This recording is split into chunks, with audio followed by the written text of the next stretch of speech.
2020년 초 중국인들이 마스크를 싹쓸이해 중국으로 보내던 장면이 여러 나라에서 재현되고 있습니다. 이번에는 중국인들이 해외 진열대에서 해열제와 진해제를 쓸어 담고 있습니다. 중국의 많은 주요 도시에서 감염자 수가 기하급수적으로 늘어나자 병원과 약국 외부에는 긴 줄이 늘어섰습니다. 시민들은 불안감에 감기약, 해열제, 진해 거담제, 항생제, 신속 항원 검사 키트 등을 사재기하기 시작했습니다. 본토 중국인들이 해외 친척과 친구들에게 약을 중국으로 보내달라고 요청했을 뿐만 아니라 해외 구매 대행 전문 상인들도 진열대 약품을 싹쓸이하며 잇따라 가격을 인상해 온라인 약품값이 최대 9배까지 올랐습니다. SNS에 올라오는 많은 사진과 비디오를 보면 미국, 캐나다, 호주, 프랑스 및 기타 지역의 구매 대행 업자들이 다량 약품 구매가 늘어나 현지 사람들이 약을 구하기 어렵게 됐고 급기야 약국들이 구매를 제한하는 사례가 늘어나고 있습니다. 많은 현지 중국인들이 메시지를 남겼습니다. 우리 아기가 어제 열이 나 남편이 비를 맞으며 10개 이상의 드락스토어를 돌아다녔지만 모두 당신들 에이전트가 쓸어갔고 아기는 밤새 열이 나고 기침을 해 응급실을 찾았더니 의료비 청구서가 2천에서 5천 달러는 나올 것 같다고 했습니다. 다른 이는 아들이 최근 이틀 사이에 열이 나 여러 약국을 뛰어다녔지만 살 수가 없어 기가 막혔다고 말합니다. 또 다른 이는 코스트코 3군데를 돌아다녀서 겨우 샀는데 응급병원 약국에도 약이 떨어졌다 하더라고 전합니다.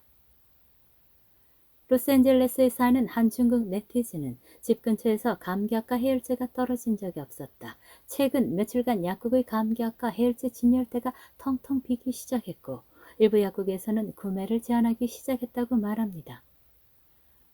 로이터도 중국인 구매 대행 업체가 호주에서 약을 싹쓸이하고 있다는 소식을 전했습니다.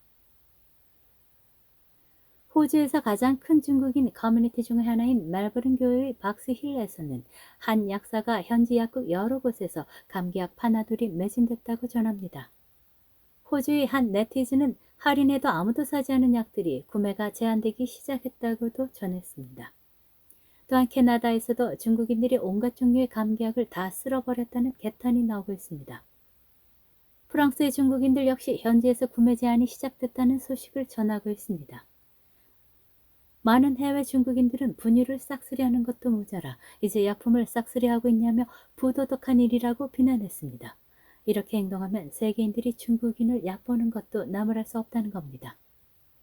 구매 대행업자들에게 우리도 생존할 한 자락의 여지를 남겨달라고 애원하는 네티즌들도 보입니다. 약품 구매 물결은 대만, 홍콩, 마카오에도 번졌습니다. 대만 매체 미러뉴스는 중국에 진출한 대만 사업가의 친척과 친구들이 약을 사서 중국으로 보내주고 있다고 전했습니다. 타이페이시 숭상구의 한 약국에서는 지난 12일 최소 10개 단체 고객이 나타나 해열제와 진통제를 한 번에 10박스 이상 구매하고 신속진단 키트도 여러 묶음 구매했습니다. 홍콩과 마카오에서도 일부 주민들이 진통제와 해열제를 대량으로 사들이기 시작했고 약국에서는 구매 제한에 나섰습니다. 다음 뉴스입니다. 3년에 걸친 제로 코로나 정책은 코로나 제로화에 실패했을 뿐만 아니라 많은 중국인들에게 큰 정신적 피해를 입혔습니다. 16일 웨이보에서 가장 많이 공유된 게시물 중 하나는 의학 전문가를 인용, 사람들이 제로 코로나로 인한 우울증, 불안, 외상 후 스트레스 장애에서 회복하는 데 10년에서 20년이 걸릴 수 있다는 내용이었습니다.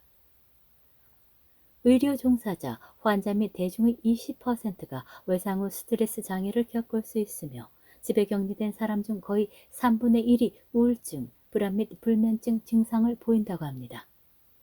다른 전문가들은 지역사회의 정신건강 지원을 위한 응급 서비스가 시급하다고 말했습니다. 웨이보에는 코로나19 바이러스보다 공포와 정신적 불안이 더 무섭다. 대학생들의 정신 건강에 큰 영향을 미칠 것이라는 댓글도 보입니다. 영국 가디언은 많은 일반 중국인들이 3년 동안 잦은 봉쇄의 트라우마를 감당하기 위해 고군분투하고 있으며 그들이 지불한 막대한 대가에 대해 정부에 해명을 요구하고 있다며 많은 사람들이 지난 3년 동안 발생한 막대한 정신적, 물질적 비용 지불이 그만한 가치가 있는지에 대해 의문을 제기하고 있다고 보도했습니다. 자유주의 법학자 샤오하는 트위터에 전염병은 예방하고 통제해야 하지만 잦은 도시 폐쇄와 묶고만 두는 것은 방역이 아니라 폭정이라고 말했습니다. 광저우의 한 학자는 지방정부가 실수에 대한 책임을 지고 상처를 치유할 것을 촉구했습니다. 그러나 그의 위챗 게시물은 순식간에 삭제됐습니다. 마지막 소식입니다. 대만 쿵하이 그룹의 자회사인 폭스콘은 최근 중국 반도체 기업 칭하 유니스플란트 지분 전량을 매각한다고 발표했습니다. 그러나 대만 정부는 17일 폭스콘이 심사를 거치지 않고 중국 반도체 제조사에 투자한 데 대해 벌금을 부과하겠다고 밝혔습니다. 대만은 반도체 산업을 부양하려는 중국의 야망을 경계해왔으며 중국이 대만의 칩 기술을 훔치는 것을 막기 위해 법안을 강화하고 있습니다. 애플 주요 공급업체이자 아이폰 제조사인 폭스콘은 칭하 유니스플랜드의 지분을 처음으로 인수, 7월에 칭하 유니스플랜드의 주주임을 공개했습니다. 이번 투자 소식이 알려지자 대만경제부 투자심의위원회는 폭스콘이 중국 본토 반도체 기업과 관련된 투자를 하기 전에 대만 정부의 심사를 받아야 하는 규정을 위반했다고 밝혔습니다. 이 문제에 정통한 한 관계자는 로이터에 폭스콘이 투자를 하기 전에 대만 정부의 사전 승인을 구하지 않았으며 당국은 이러한 투자가 대만과 중국 관계를 규율하는 법률을 위반했다고 본다고 말했습니다. 폭스콘은 16일 대만증권거래소에 제출한 문서에서 중국 자회사가 칭하 유니그룹 지분 전체를 매각하기로 합의했다고 밝혔습니다. 로이터에 따르면 17일 대만경제부는 투자심사위원회가 19일 폭스콘의 이 투자에 대한 충분한 설명을 요구할 것이라면서 투자가 사전에 신고되지 않은 사실에 대해서는 여전히 규정에 따라 벌금액이 계산되고 법에 따라 처벌된다고 답변했습니다. 대만법은 정부가 보안 및 산업 발전을 고려, 대만 기업이 중국에 투자하는 것을 금지할 수 있다고 규정하고 있습니다. 대만은 최고의 기술이 외부로 유출되지 않도록 하기 위해 자국 회사가 중국에서 가장 앞선 기술로 파운드리를 짓는 것을 금지하고 있습니다. 진실탐사대 권미경입니다.